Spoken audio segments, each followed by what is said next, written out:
Thank you all for being here.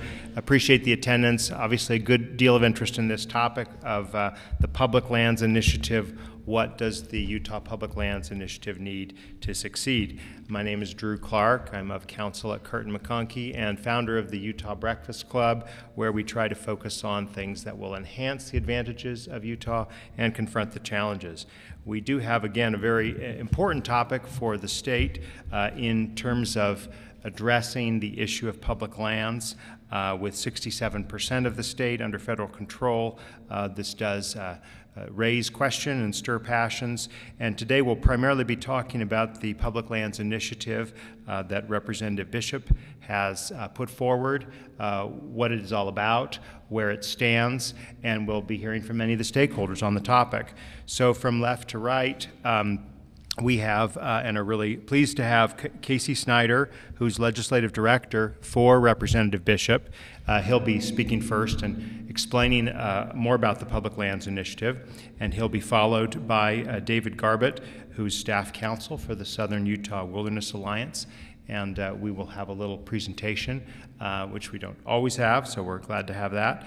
He'll be followed by Mark Ward of the Utah Association of Counties, which is very involved as well in this issue. Then on our table to the right, we have Cody Stewart, who's Policy Director for the Office of Governor Gary Herbert, and Patrick Shea, who's the former Director of the Bureau of Land Management and a professor at the University of Utah. And then last but not least is Michael Swenson of Swenson Strategies, whose clients include Michael, remind me of the group that you mentioned. I represent the Utah Shared Access Alliance and the American Lands Council. Okay, very good. So we do believe we've got some experts at the table, and we're very pleased to hear from them. So without any further ado, let's turn it over to you, Casey, to be able to tell us what the Public Lands Initiative is all about. Great, thank you. Can you hear me okay? All right. No? All right. Well, I'm kind of short, so even sitting down, this microphone's too tall. How's that? Does that work? Great. Thank you. Thank you for putting this together, and thank you very much for inviting us and the others. I'm happy to be here at this panel with folks that over the course of the last 3 years or so spent a lot of hours, primarily not behind desks or tables, but in cars and out on the dirt and in the ground, on the field, on the ground, looking at the places that we're discussing and that the PLI, the Public Lands Initiative, will hopefully ultimately resolve. Excuse me. So to set the stage on where we're at now, I think it's important that we at least look back to where we've been. And the history of public lands in the state of Utah is nothing but conflict. There have been some successes, some minor successes, but if you ask anyone at this table, I would dare say that no one is happy with the status quo. If you're looking at what's going on public lands in the state of Utah from a development perspective, you feel that your access is restricted, your ability to develop resources is limited, and that certainty is non-existent. If you look at those same landscapes from a conservation perspective, you feel like every place that you love is threatened. At a moment's notice, those places you care about could be destroyed, and that there's no certainty going forward into the future.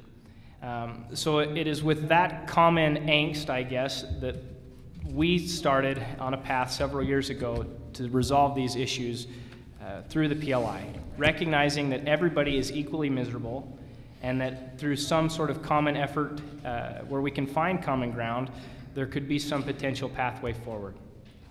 So recognizing this, my boss several years ago sent out a letter to a variety of stakeholders, to multiple counties, and basically said, there's a window here. I'm recognizing his position in the House of Representatives.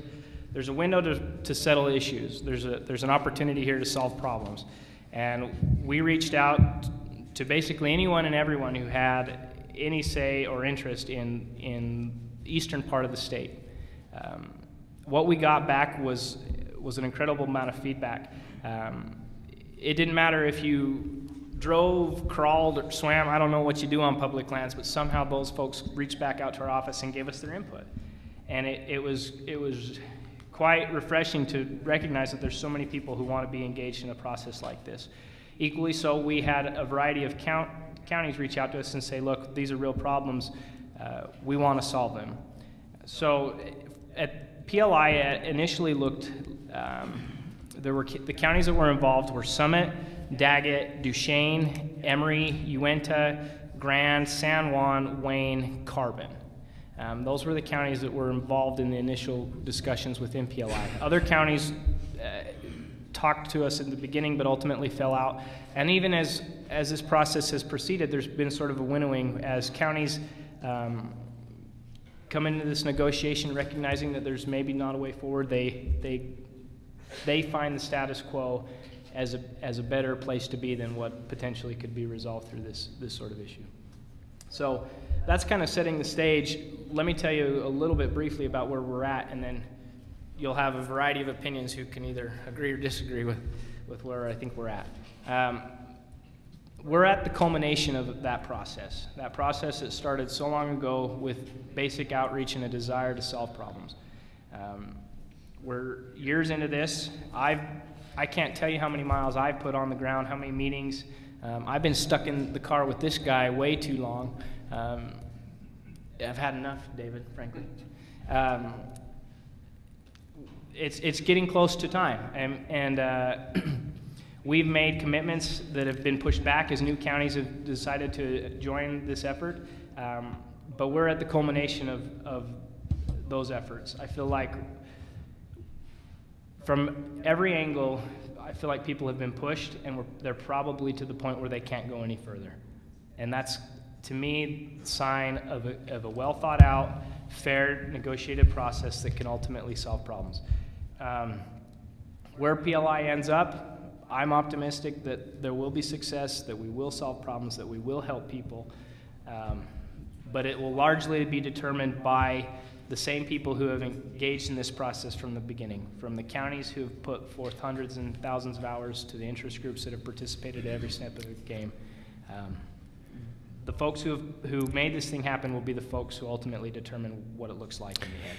Okay, so let me ask, what's the national attention on or impact of this initiative?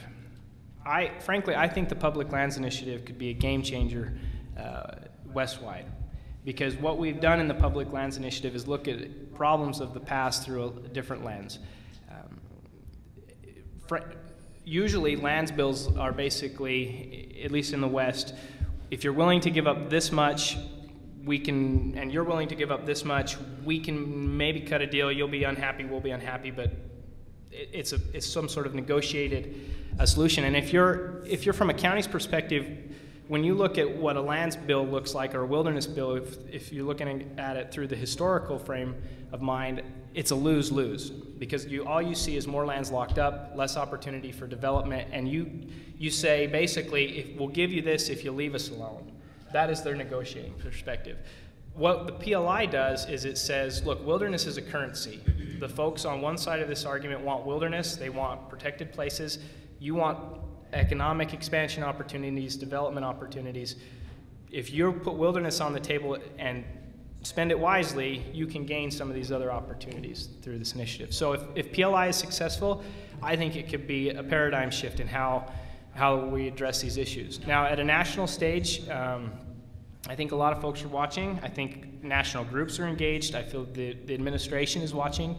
Frankly, I feel like the administration has enough of an eye on it that at this point in the game, I am convinced that the reason that there are no monuments currently designated in the state of Utah under this administration is because they have made the commitment to see what the Public Lands Initiative looks like. And just specifics on timing, is there any next stages to what happens? I mean, have you actually introduced a bill in Congress, or when will that bill be introduced in Congress?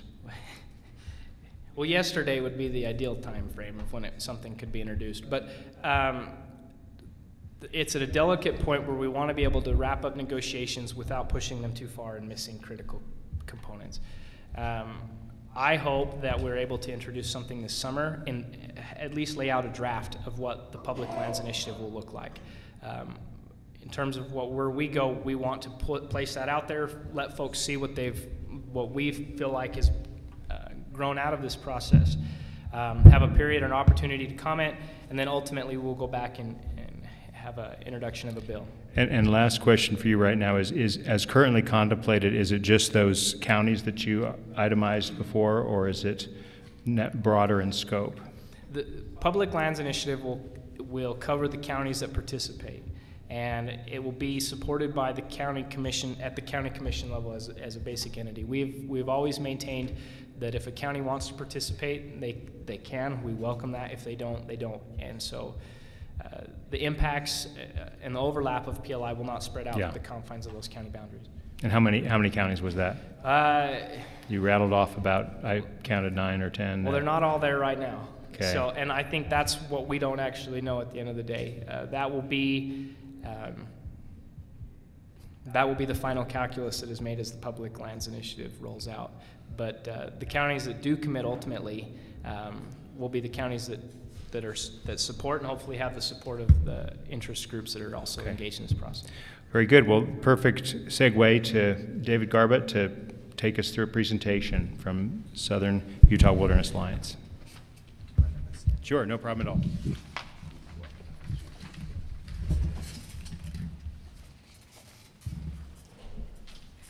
They say a picture is worth 1,000 words, so I thought much of this discussion would be easier to do if we had some slides and maps that we could look at quickly here on the screen.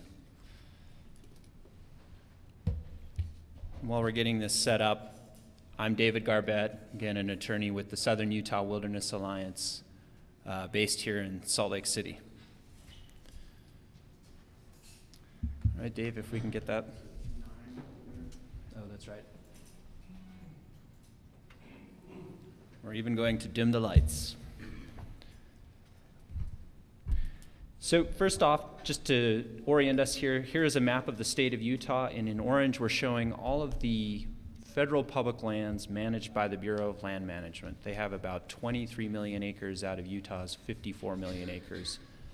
This is what really led to the creation of SUA.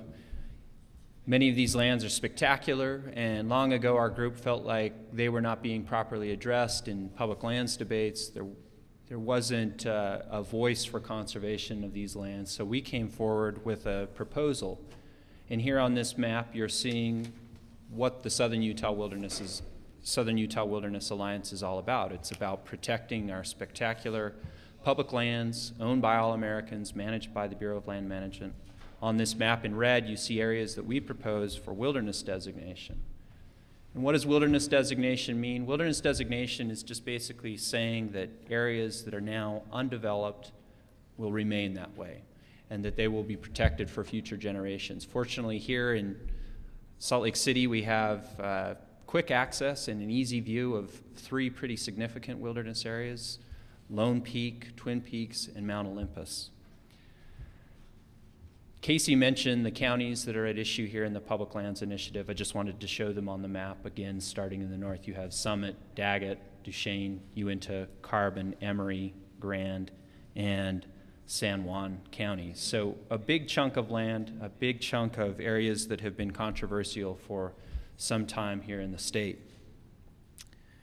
Now, like Casey mentioned, we've had over 30 years of debates and arguments about what to do with these public lands managed by the Bureau of Land Management. And so it was with much interest that we listened to Representative Rob Bishop a few years ago announce that he wanted to try and tackle these debates and end them once and for all, find a solution that everybody could live with. And I really do have to commend Rob Bishop. For quite some time, we've often been on the opposite end of the table from Representative Bishop with a different perspective, wanting a different outcome for the public lands. But his willingness to step into this debate, to plunge into that cold water, is very commendable. And I do have to say that Representative Bishop, Representative Chaffetz, the governor, their staff in particular, have really been impressive in the work they've done here. This is not an easy task. Herding cats, I do not think, is an apt descriptor of how hard this is. Nobody, like Casey said, nobody's satisfied with what is happening on public lands. They have a very tough task. And I think for the first time, we really are seeing delegation staff willing to reach out and to listen to many of the stakeholders for these public lands. And this is very commendable. And I do want to make that very clear. The work they have done is extraordinary and impressive. Also during this process, we've been able to have dialogue with counties that we never thought we would be able to have, and really get into some of this nitty-gritty that Casey mentioned. And these discussions take a long time. We're talking about millions of acres of public lands. We're talking about thousands of miles of proposed routes for motor vehicles. There are a lot of issues, and they take time to wade through. But here's where I throw a little bit of cold water on this. The question for our discussion was how to make the PLI work.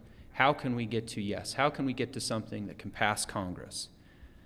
Well, I think what needs to change is this statement from the delegation that the counties essentially have been given a veto, that the counties are in the driver's seat. And you might think, well, why is that? Shouldn't the counties have a say? Yes, the counties should definitely have a say. The county voice is very important. The counties bring a lot to the table. But there's a difference between a voice and a veto. These are national public lands. And when you give all of that power to one specific interest, then it's hard to find resolution and it's hard to find compromise. And I want to talk about one issue in particular that helps to illustrate that. And that is how to deal with proposed highways. On this map here, by the way, you're seeing a proposed highway. So the state of Utah and its counties right now have litigation pending in federal district court where they claim approximately 14,500 segments, or about 36,000 miles of rights-of-way across the state. And many of those are well-used roads that many people travel on a frequent and daily basis, but many of those roads look like this here. Here's another example of the road. Good luck if you can see it. This is claimed by the state of Utah as a public highway, and this is one of the things that's leading to a hang-up in our discussions, because the counties say, specifically here in Emery County, we cannot protect the Price River because we have things like this highway you see here in the picture. And we say, well, okay, I can understand that for roads that are actually traveled or well-traveled, but that's not a highway. This area is deserving of protection. Another example is Daggett County. In October of 2014, conservation community, Daggett County, Representative Bishop, Representative Chaffetz, the governor's office held a ceremony here at the Capitol announcing what was really a landmark agreement for protection, kind of the first domino to fall in this public lands initiative, where, as you see on this map of Daggett County, which again is located in the northeast corner of the state bordering Wyoming and Colorado, in this bright green color, areas that part of this proposal highlighted for wilderness designation, and then over in the top corner, the far right corner, the black outline and the red crosshatching, a national conservation area that would have been designated by this process. Again, this was universally hailed as quite an agreement, quite a breakthrough. The Deseret News editorialized on this, for example, and said it was a landmark agreement. And we thought it was. We were very excited about the conservation. On the flip side, the county was very excited because we dealt with these rights-of-way claims that were very important for the county. We also had land exchanges that would have been very beneficial for the county, would have potentially produced up to a third of the county's revenue in any given year. But then a new commissioner came into office, and this new commissioner decided he didn't like the deal. He didn't think it was fair. Now, he hadn't participated in the back and forth. He hadn't seen what the previous commission had gone through, but he didn't like it. So he decided he was done. He convinced the other two commissioners that they should be done as well. And they told Representative Bishop, we wipe our hands of this. We don't want this proposal anymore. This doesn't make sense for the county. Now, the question is, will Representative Bishop pull this out of the bill? And if he does, I think this illustrates the problem that we have here. Again, when you concentrate ultimate power in the hands of county You have events like this. There's a reason that for 30 years, the state of Utah, every single bill we've tried to pass through Congress that was county-driven has failed. They always fail. And as they say, if you hope for a different outcome, but you follow the same process, you know, what does that say? So, to end 30 years of public debate, it will take a different paradigm. It will take a different approach. Like I said, this is jumping into cold water. But if we're giving the counties a veto, that's a bit like standing at the bank of that icy water and dipping your toe. It's not going to happen. We need leadership, and we need the delegation to be willing to push these counties a little bit farther than they would be willing to go on their own.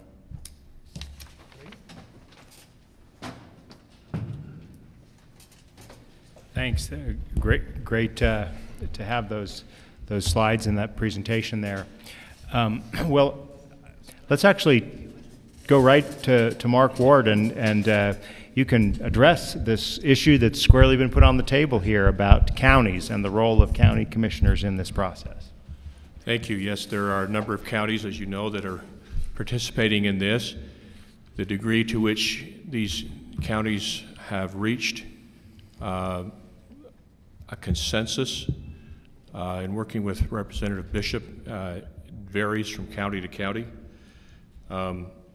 Counties are elected officials who are elected to represent all of the people in their county. Organic acts of the BLM and the Forest Service have always accorded state and local governments special status because of that fact. There are a lot of different organizations out there. There are a lot of different non-governmental organizations, a lot of different interests. But at the end of the day, in our democratic system, people go to the ballot box and they vote for people to represent them. And that's where you get state and local governments. And so obviously counties appreciate that special status that's always been accorded them in public lands law, and that gratefully is being accorded them by Congressman Bishop. This bill, the amount of wilderness that the participating counties already agreed to in this bill collectively would make it the largest single wilderness enactment bill the state has ever seen. And a significant amount of wilderness would be made in this. Not only is that good because it's something that the counties agree to, but the details are also important. Smart public lands management involves not just raw designations of polygons. This is development, this is wilderness, this is this, this is that. But there are important details that go into this, and those details are being preserved and paid attention to, thankfully, by the delegation. For example, to say that a certain polygon is going to be wilderness begs the question, well, what is the management regime going to be? Experience has shown that the health of that landscape, the beauty of that landscape, the amount of enjoyability by the public of that landscape depend on certain stipulations being put into that wilderness designation that allow for reasonable vegetation management, reasonable access, reasonable removal of fire hazards, and other reasonable measures that would beautify the landscape, make it more diverse and productive, and make it more friendly to wildlife habitat, as well as something that can be enjoyed by the public. The public has an interest in wilderness designation, and the public should be able to enjoy that. It shouldn't be something that's left exclusively to someone who has the means and the athletic ability to walk in and walk out again. So those are all things that are Casey mentioned the complexity of this, and it's very complex. Ultimately, the organization I represent, the Association of Counties, yields to and supports the position of each individual county who participates in this. It is contrary to our mission to do anything other than support local interests at the local level. So, you know, it's just something we're going to have to see continue to be worked on. It would be nice. I'm not sure it's possible, but theoretically it would be great if we could have the bill also solve our road questions. Our road questions, our questions about our county transportation system have plagued us all for decades. And the court solution is timely, expensive, could last decades, and very inefficient. A little known secret about our county transportation plan, the vast majority, I'm talking upper 90% of the roads that are claimed by the counties, there are no problems on those roads as far as the BLM is concerned, as far as the Forest Service is concerned. Those roads are open and travelable to the public. The controversy, meaning a disagreement between the county and a federal land management agency as to whether a road should be open or not, is extremely limited. In terms of percentage, again, it's probably 1 or 2% at most. And so these are no-brainer situations that call for a solution.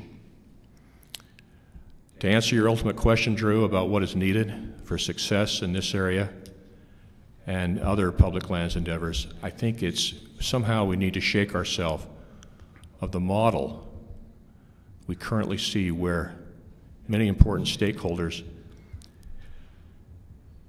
for them, broad solutions and macro resolutions and macro broad taking off the table of conflict is actually contrary to their business model.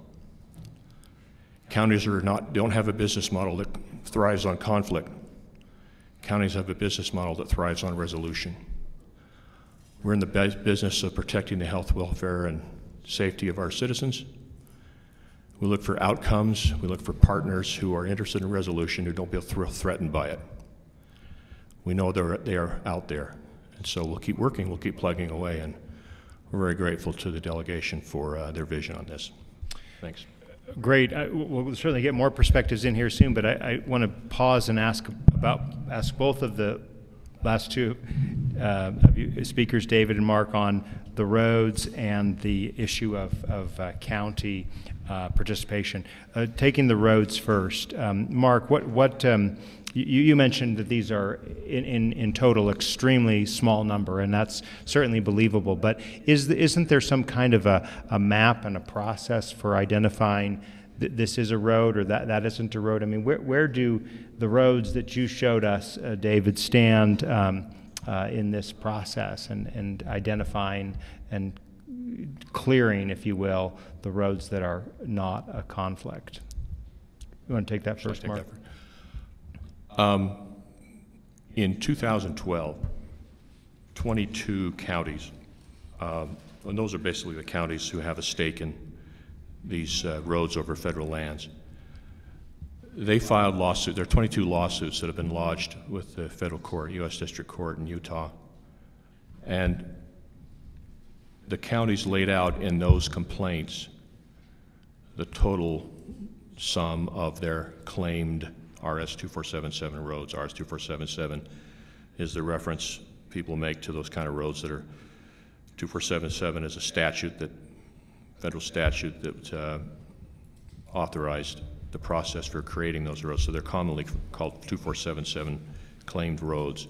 So Drew, initially the baseline to understand, you know, just what is the extent of the claims can be found in those 22 lawsuits. Now, as I mentioned, that process is, those are huge. Each one of those lawsuits, the paper involved was just unimaginable. It was huge.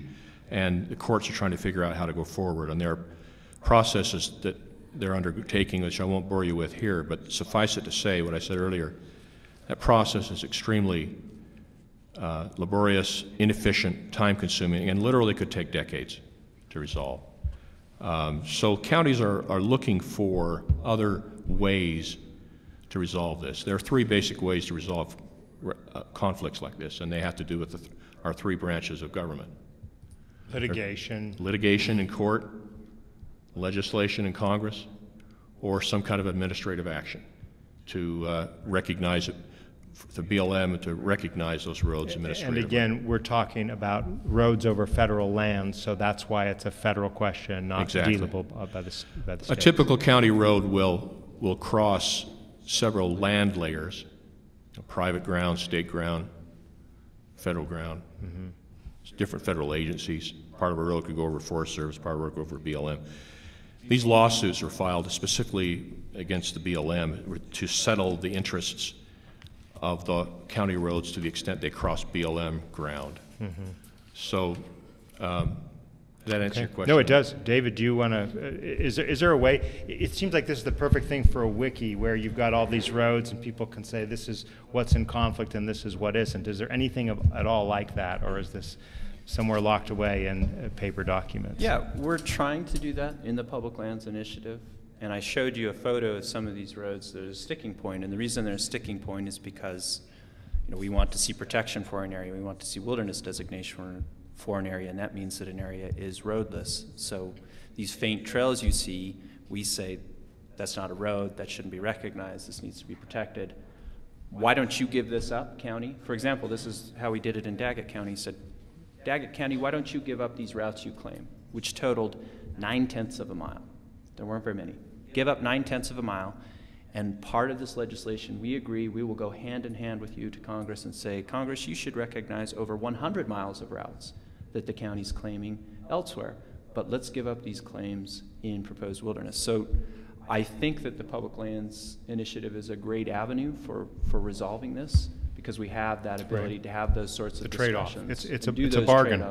Well, okay, so that takes us to the issue of a county exempting themselves from the process, and Mark Ward said, well, ultimately we're in a democracy, so county commissioners are subject to their counties. What's your response to that? Sure, we are in a democracy, and like I said, counties should have a say, but you didn't vote for any of these county commissioners. They are your lands. Everybody has a say. When these are lands that are owned by all Americans, people that were unelected by me or by you should not have the ultimate say in how those are managed.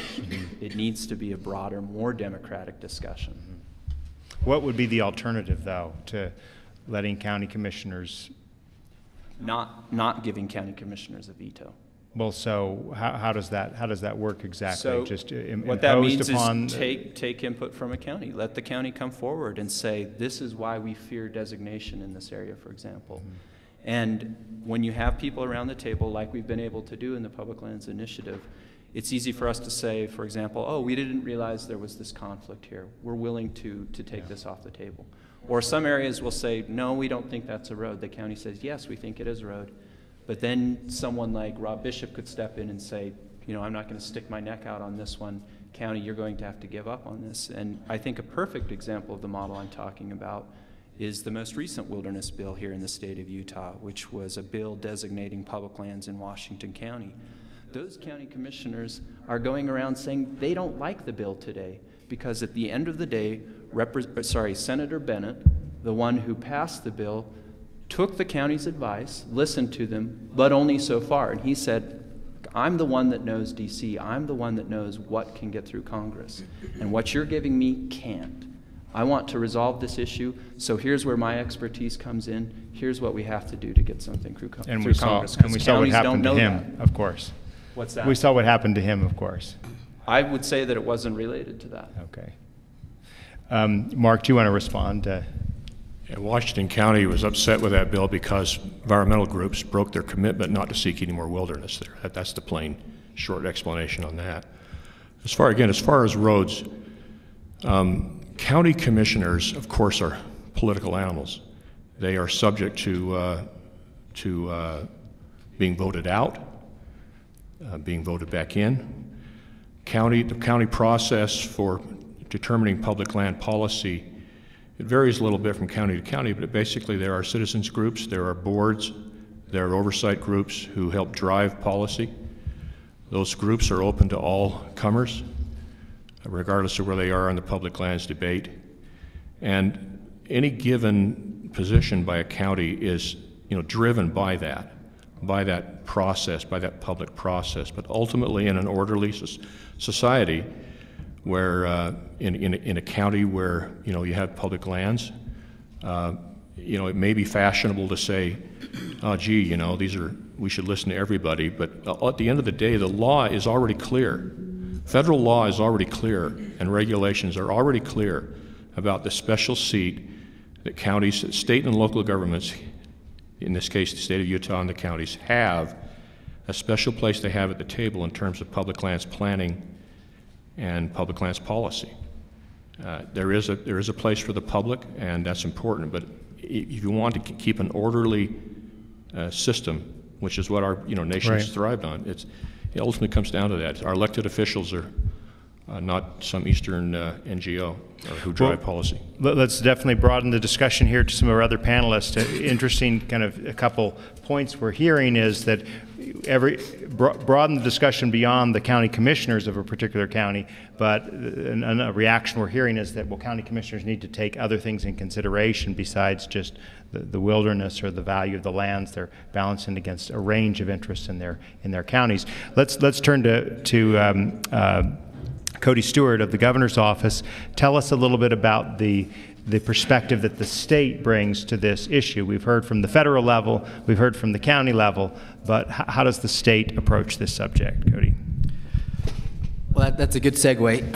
Appreciate the opportunity to be here, and like Casey, I've actually, I have to confess, I've spent a lot of time and miles on this effort, and I've gotten to know David and others here through this process much better, and it's been a good experience. I think that no matter what happens, the relationships have been strengthened, and I think our mutual understanding has increased. So regardless of where this ends up, I'm glad that has occurred.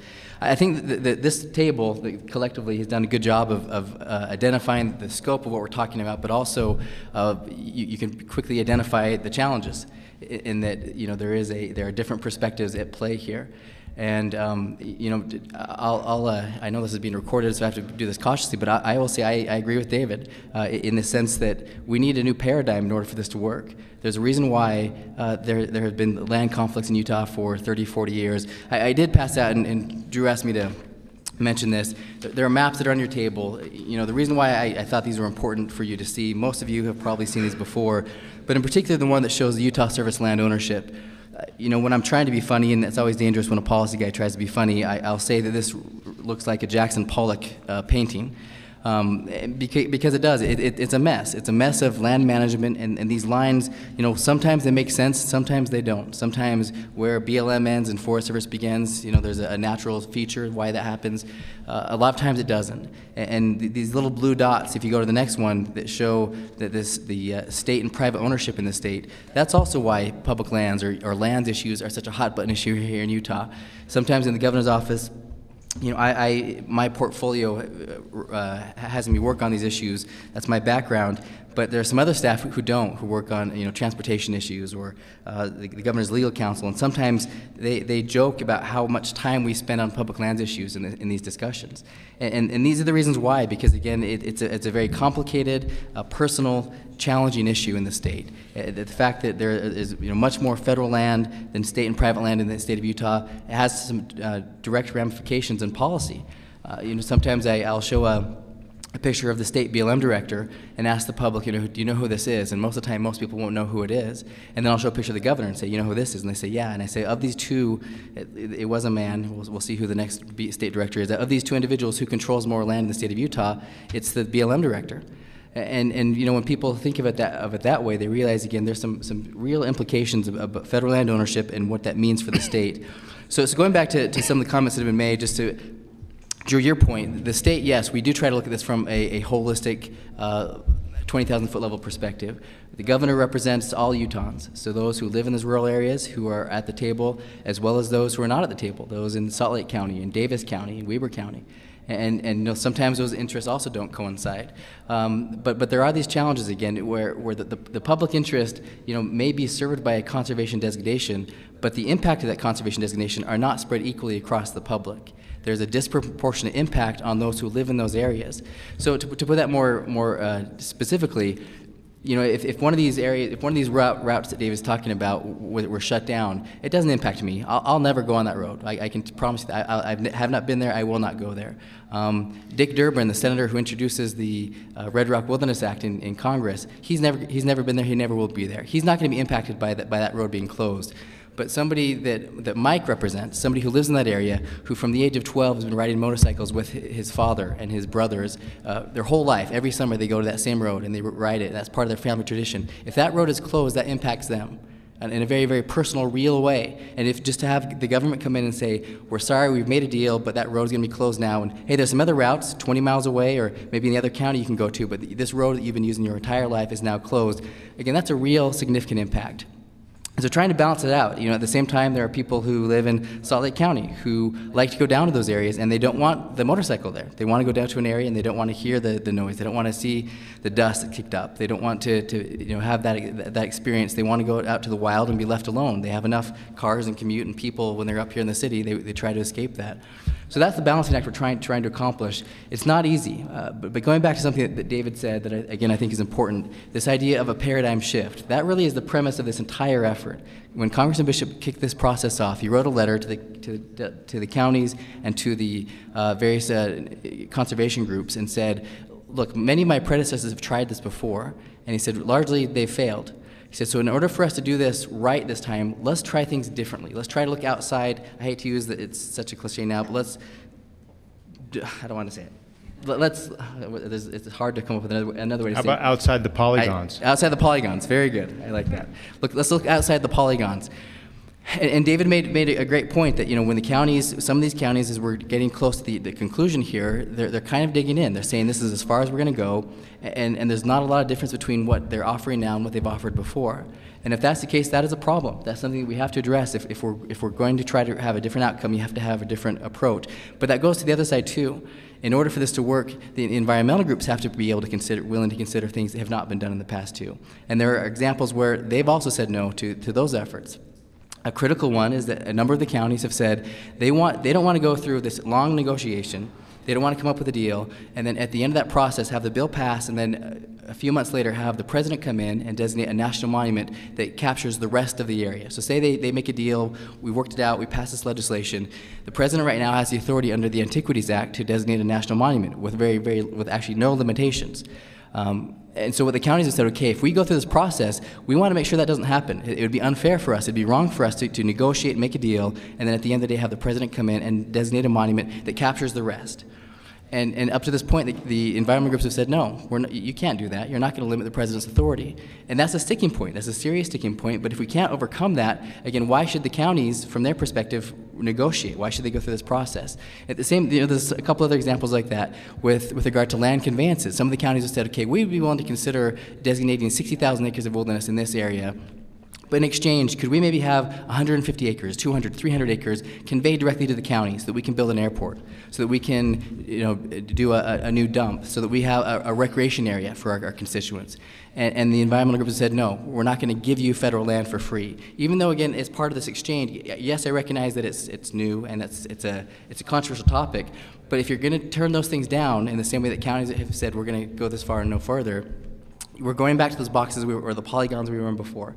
And so I would just hope that as we wrap this thing up, that we will not revert back to our trenches, that we're not going to replay a World War I scenario where just people get in their trenches and they just stand there and shoot back and forth and don't ever move. Or when you move, you just go to the next trench and you get pushed back. In order for this to work, we have to really try things in a different way, be willing to consider things that have not been considered before. But at the end of the day, I'm optimistic. I think that there's still a good chance that the state, the counties, the delegation, the conservation groups will come together and say, okay, let's really make this happen, because there have been too few successes in the state of Utah, too few bills that have passed that have actually resolved land issues, and we really believe this is a great opportunity for that to happen.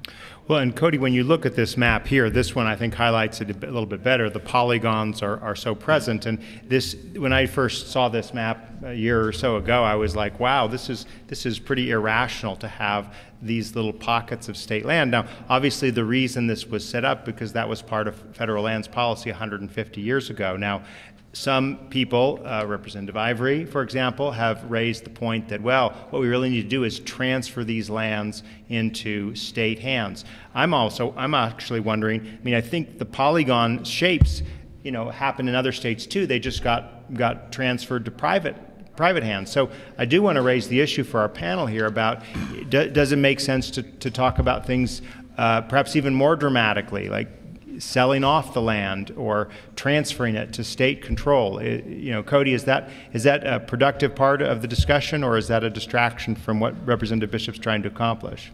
You know, I think it's a relevant part of the conversation.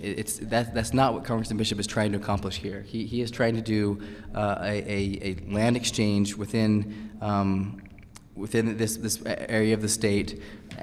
You know, that discussion and the history in terms of how we got here is relevant. It does speak to the controversy and the passion and the frustration and the decades-long conflict. But I think that a bill like the Public Lands Initiative would move us in the direction of resolving that issue, or at least taking some of the steam away from the issue. And that by doing this the right way, we can show that the state of Utah is resolving its issues. There's a willingness to work to conserve areas that deserve protection, but at the same time, give the state and counties the ability to demonstrate that they actually are responsible managers of land. And so that's one thing that Congressman Bishop is trying to do in this, on a small scale, is include some pilot areas where the counties or the state can manage additional lands to show that, again, if these lands were conveyed to the state, that they could do so and they would be responsible stewards of those lands. Casey, is there anything that would be helpful from a state legislative perspective in dealing with these issues, these public lands issues that deal with federal lands? In terms of, I feel like the state has been helpful. The legislature, I'm not sure if many of you saw that, passed a resolution supporting the Public Lands Initiative within the last session. I feel like the state has been a great partner. Obviously, the governor's office is very much involved. We have partners across the board that have been helpful. If I may jump, I would like to engage at least a little bit on this. Please, no, go ahead. Go ahead. We'll round this out, so go ahead. Well, I just think the conversation that was had here is indicative, actually, not of how far apart we are, but of how close we are. So if SUA's map says 80% of the roads in conflict, we can give the county's requests at 80%. Okay, that's 80%. That means there's only 20% that we're fighting over. If a county can say, I can live with 80% of my roads, that's resolution. So to me, what you're seeing in this debate where and in the broader conversation is not indicative of PLI and where it's headed, but I think it's rather of what happens when resolution gets close to happening. Mm-hmm. I think we're just nitpicking around the edges, but I'm an optimist, David. Maybe you should be happy too. Well, when I talked with Patrick Shea, our next speaker here, and I asked him, well, what do you think of the Public Lands Initiative? And you want to tell me what you just said when you said when we spoke, Patrick? Waste of money, and until 2016 election is over, nothing's going to happen. Okay. I don't want to pop any bubbles, but tell us why. Well, let me just capture what I would say is a historic perspective. In 1969, I worked for the first time in Washington, D.C. for Senator Frank Moss as an intern. And when I landed at Dulles Airport, which was a new airport at the time, and took the bus in, I heard in my head the sound of John Kennedy at his inaugural address saying, ask not what the country can do for you, but what you can do for the country, and Martin Luther King's I Have a Dream speech. 2 weeks ago, yesterday, when I landed at Reagan Airport, I heard the soundtrack for House of Cards.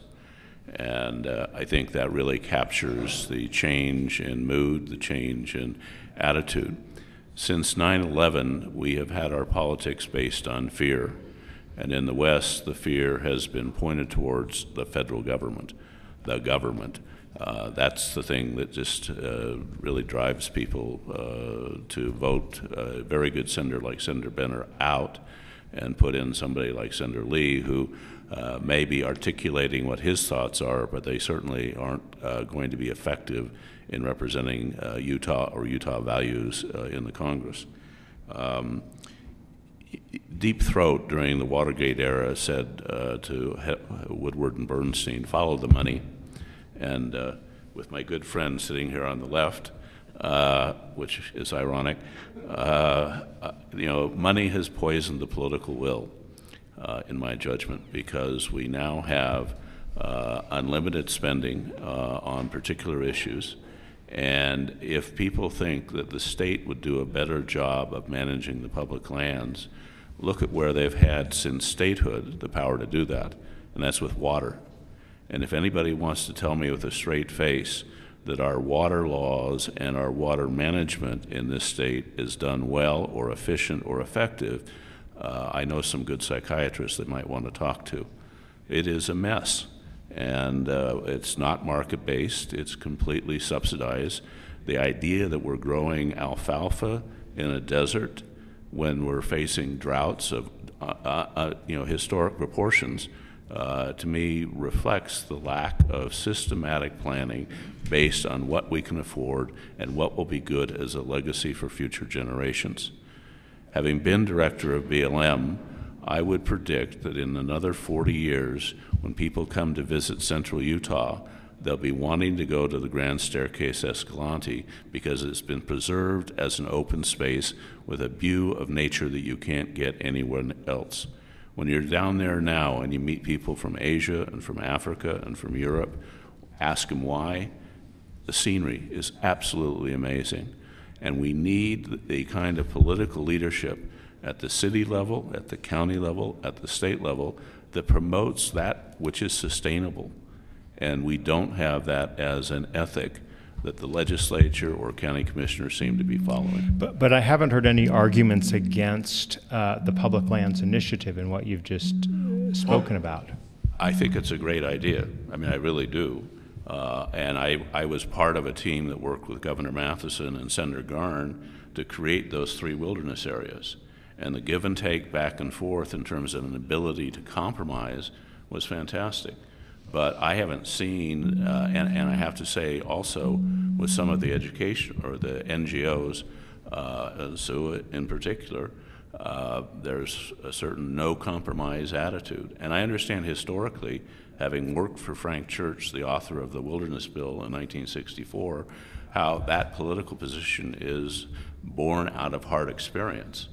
But I think we need some political leadership where, if it had been Scott Matheson or Jake Garn dealing with one of the counties who was refusing to cooperate, they would have picked up the phone, or Cal Rampton or Norm Banger would have as well, and said, this is what we're going to do. And we don't have that now. Mm-hmm. Well, some interesting food for thought. We don't want to neglect you, Michael.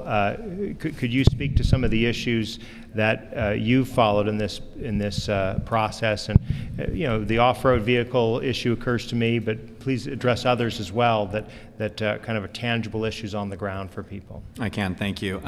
Just a quick disclaimer. I mean, everybody's always picking on lobbyists, man. It's pretty brutal. An attorney picking on a lobbyist. I do represent various clients that work on natural resource issues and access to public lands. I'd like to speak today, if I could, from my perspective, Mike Swenson's perspective, as I've been involved in these issues since 2004. And really before that. So I grew up in Emery County on the edge of the San Rafael Swell. I lived these issues as a child and adolescent.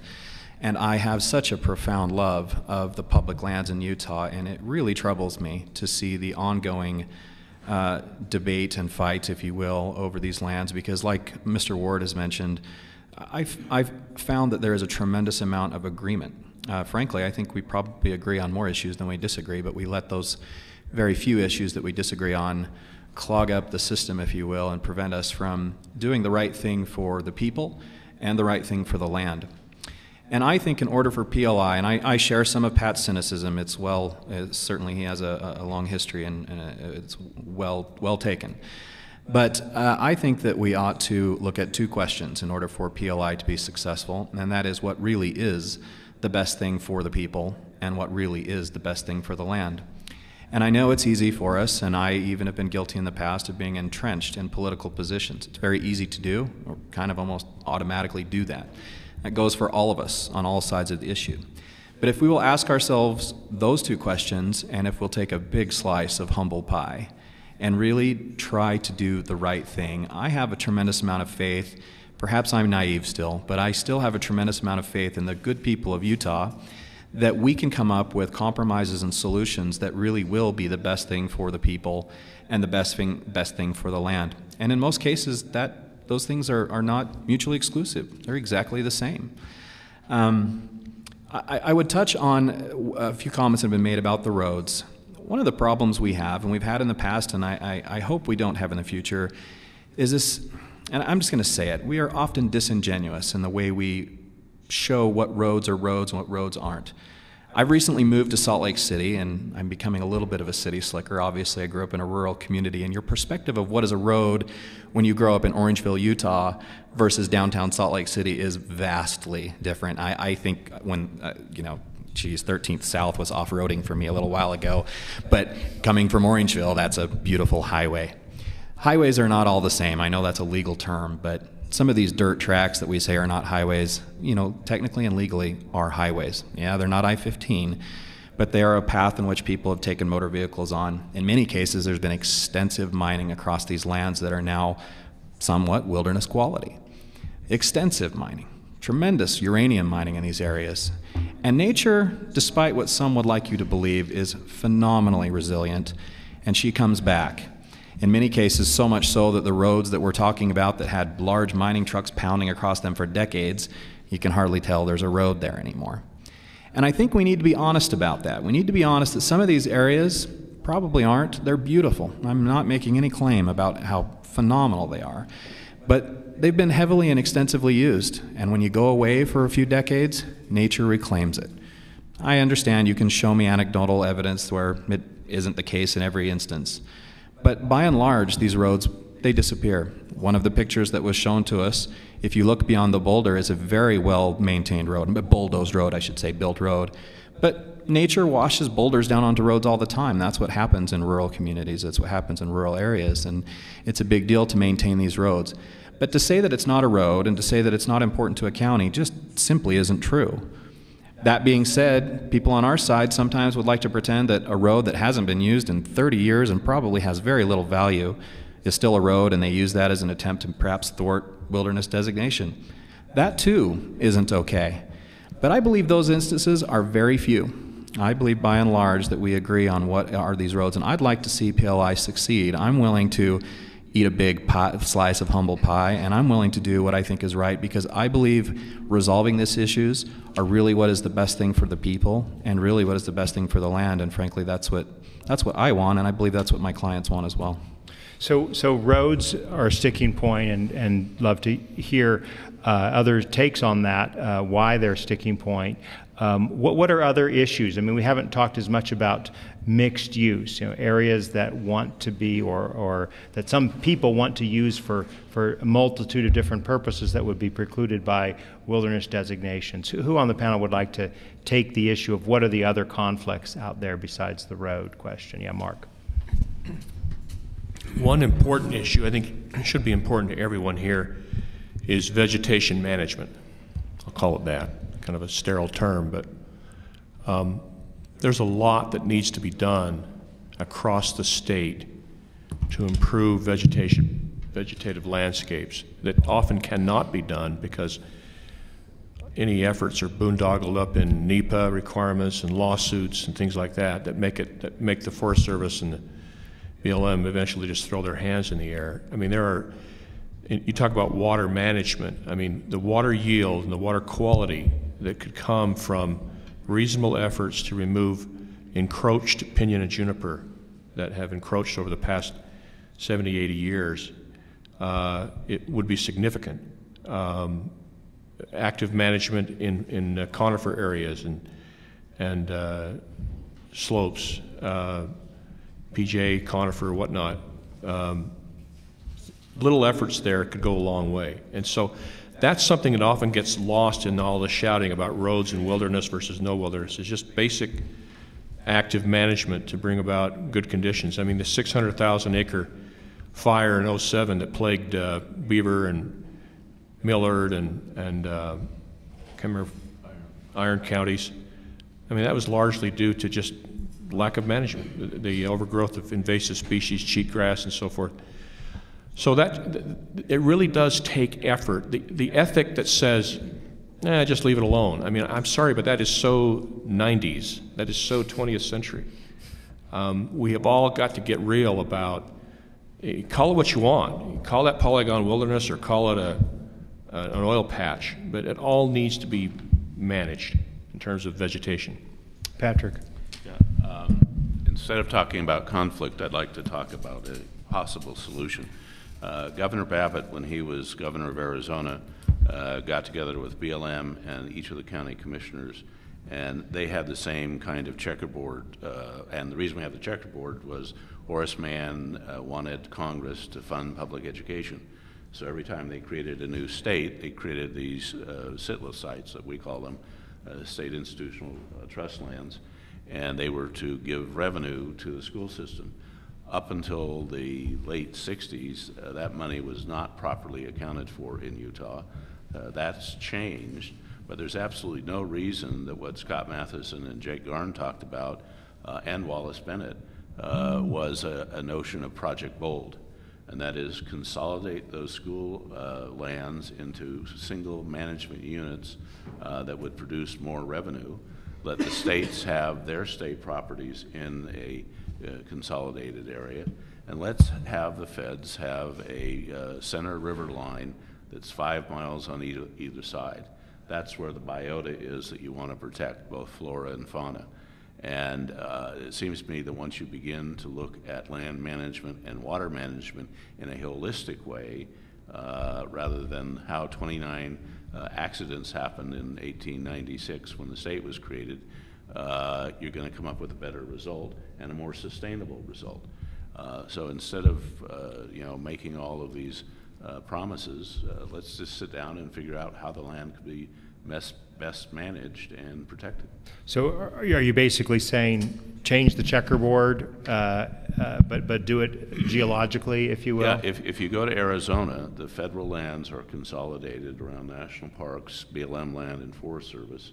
And then there are state lands that are consolidated around areas that the state believed that economic reasons or whatever would be better managed by them.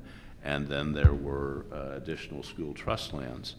New Mexico essentially did the same, and for years New Mexico has been living off of, for public education purposes, the royalties that they're getting paid for the mineral exploitation. So did Arizona and New Mexico go through this process decades ago, and did they need to go to... Not decades ago, in the 80s. Okay, that's decades ago. Yeah. And when Governor Matheson tried to do it, it just wouldn't go anywhere, because the paradigm in Utah that I always think causes this problem is my parish, my synagogue, my ward is better than your ward. The most vicious game we play in Utah is ward basketball. And so I think we need to get away from these jurisdictional lines and look at holistic approaches to how we can maintain good economic activity, but at the same time have conservation things so our children, grandchildren, etc., will have something to look at. Casey, excuse me, Cody. Well, Pat, I think again there's an area of agreement. The effort you just described is in many ways what the PLI is. We had very, very serious discussions and analysis of Project Bold and just analyzed why that didn't work last time.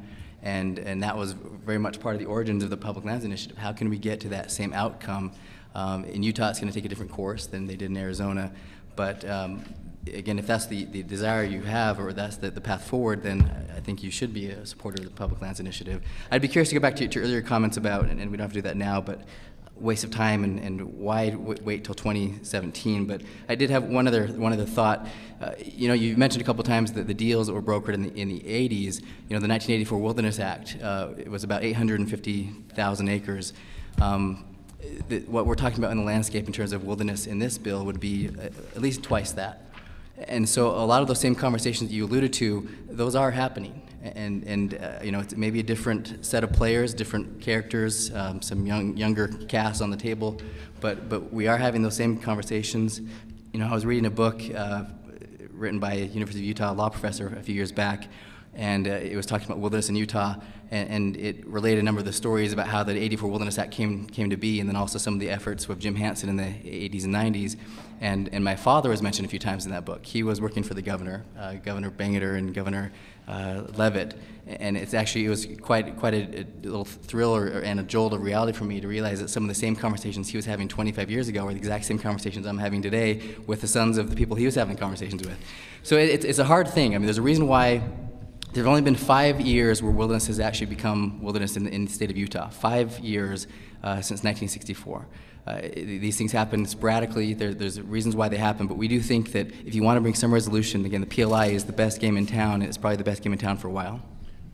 Can I just say, Casey, I did tell your boss that when it was appropriate, I'd come out against PLI, and then it was guaranteed to go through. Well, the point, the underlying point about the threat of federal a monument, right? That's a point that was made about Washington County, that Mark Ward made in Washington County. How do we get around that, David? What response do you say to a county that says, "I'm not going to negotiate because you always have this ace in the hole of President Obama coming along and designated wilderness"?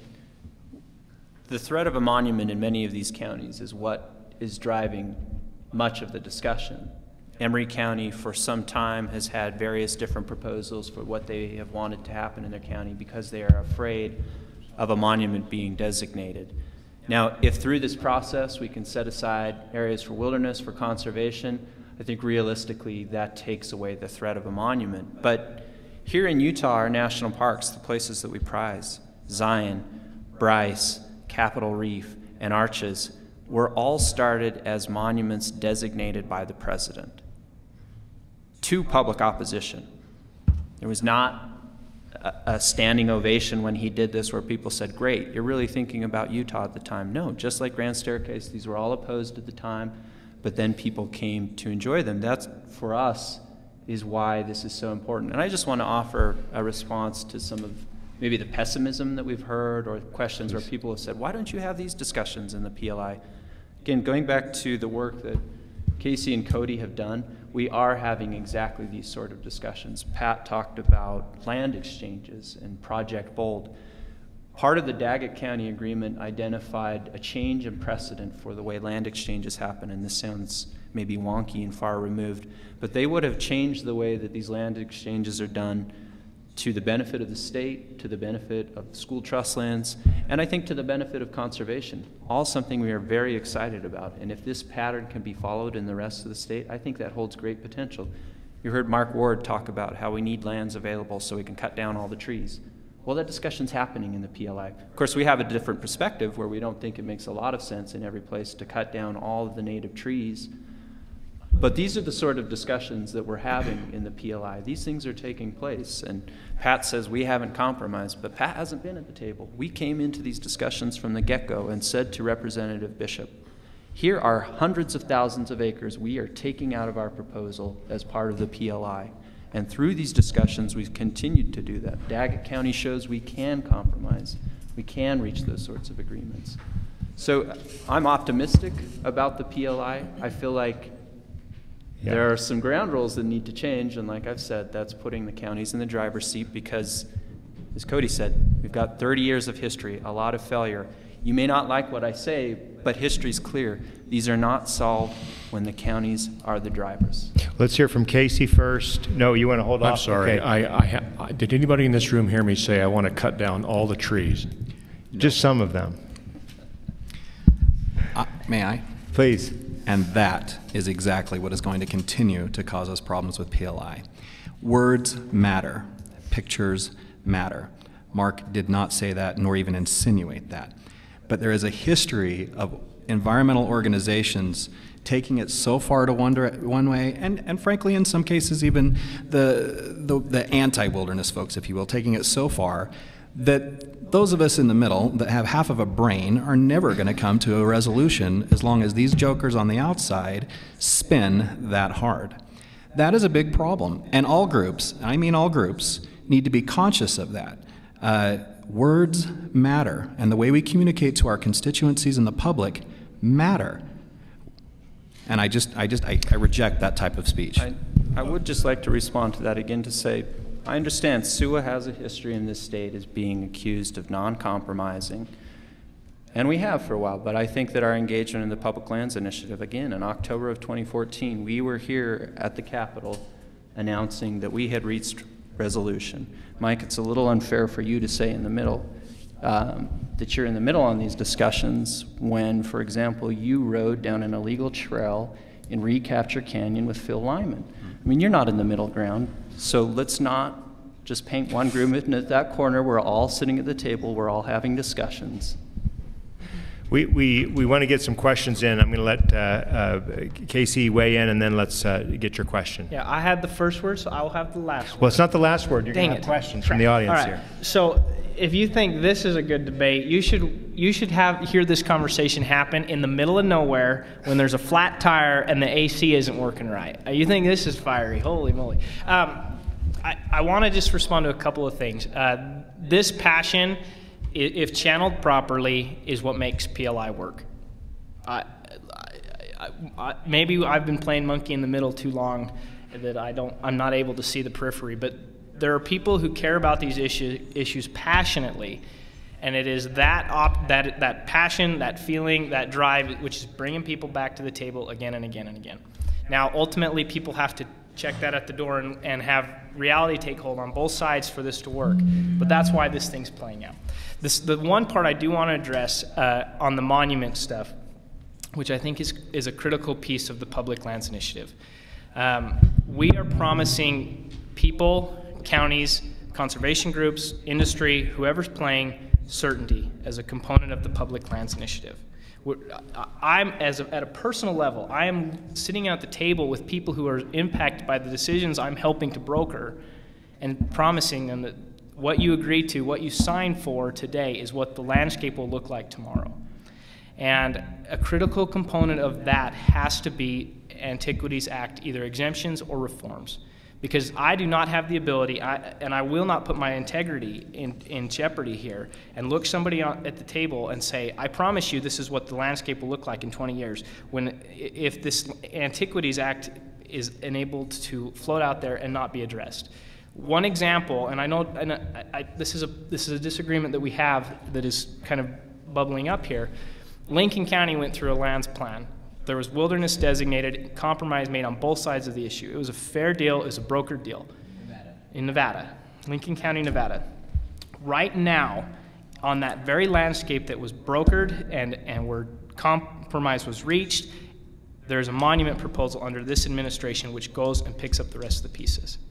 PLI only works if everyone is willing to come to the table and when they demand certainty, when they request certainty, are actually able to make the action, take the action to ultimately bring that to fruition. I can't help but ask Patrick, so when you were director of BLM, who's involved in making the monument decisions? I mean, if they had, I mean, is the issue just a trust breakdown between the Obama administration and legislative officials? Who is able to make that kind of promise that there won't be a monument?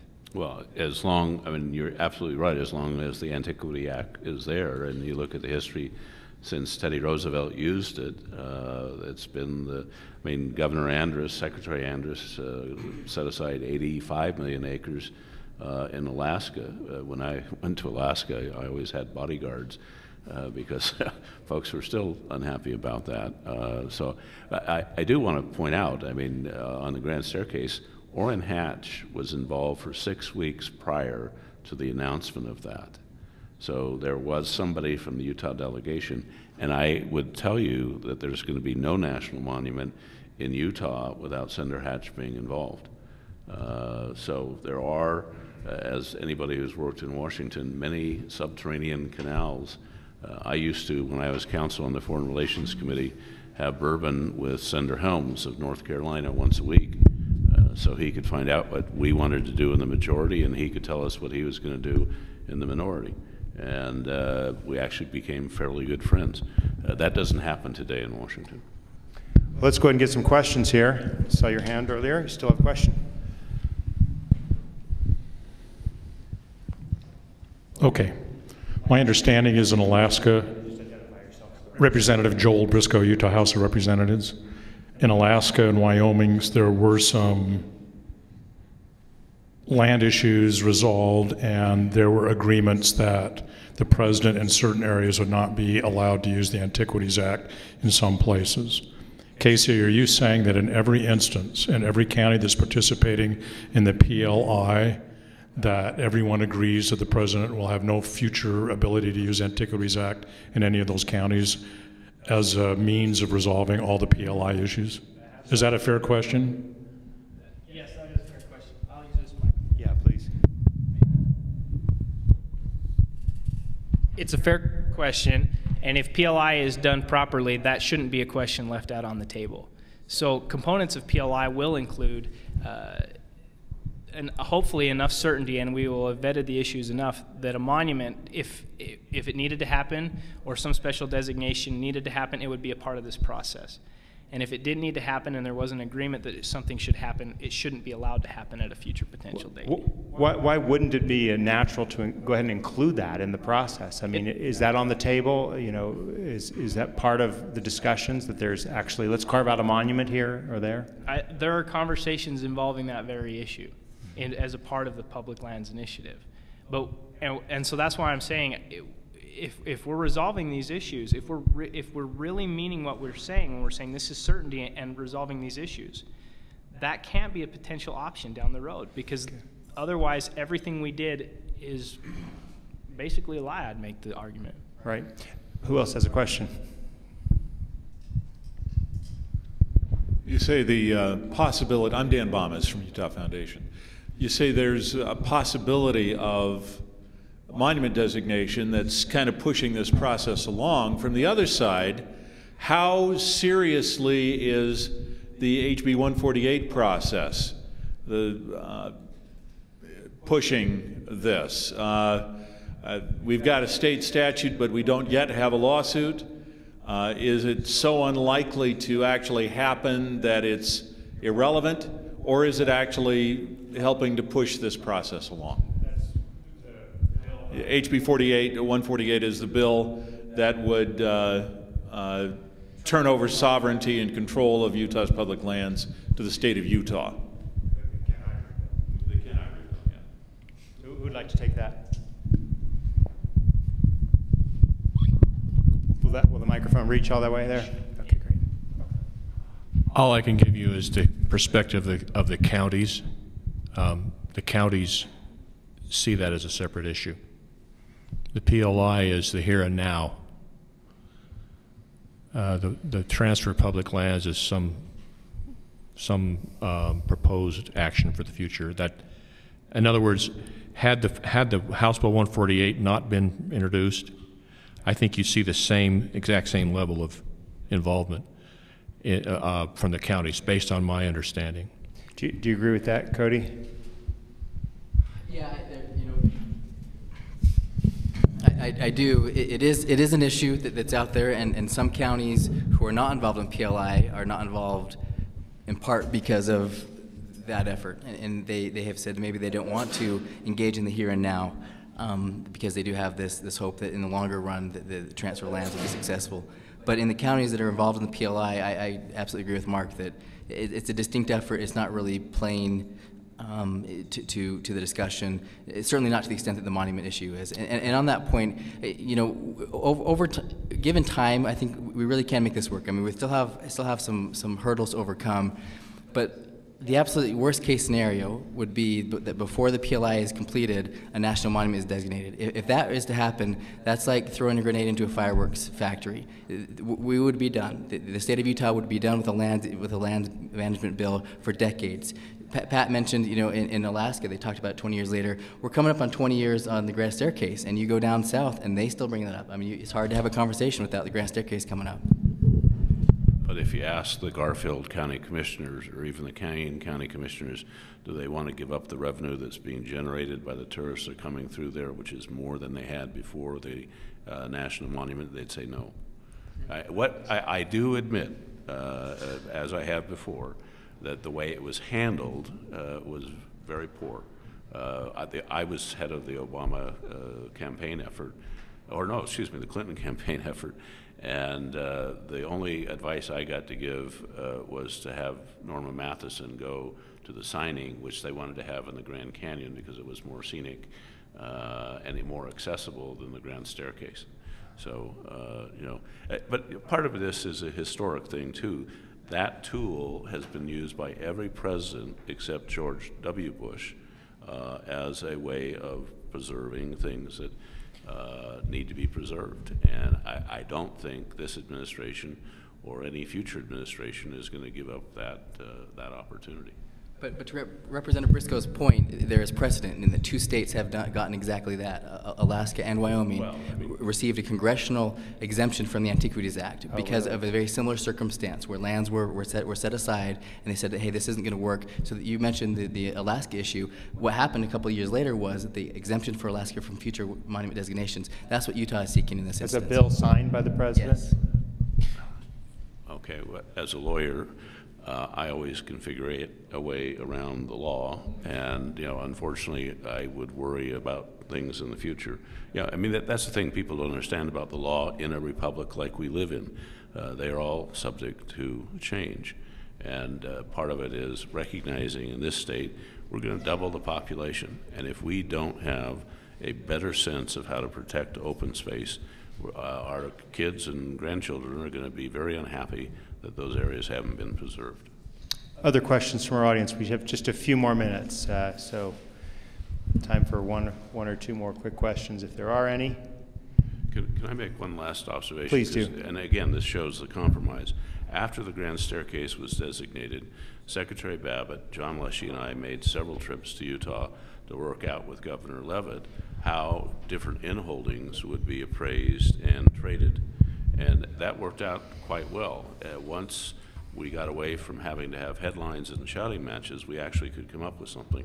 And I think the same principle could be applied to consolidate school trust lands, state lands, and federal lands in ways that each of those entities had a better management style.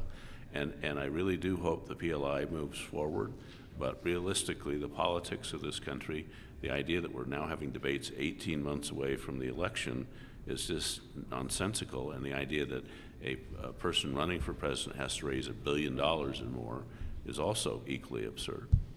You know, you've raised a point there, Patrick, about the growing population needs of the state, and you've sort of referenced the need to preserve open space. I'm wondering if anyone on the panel would approach the issue any differently. Does the growing population of the state over the next 20 or more years mean that there needs to be more use of space in other ways? I mean, what's the importance of the Public Lands Initiative in light of planning for the future decades hence? Who all would like to have the last word on that question? Mark.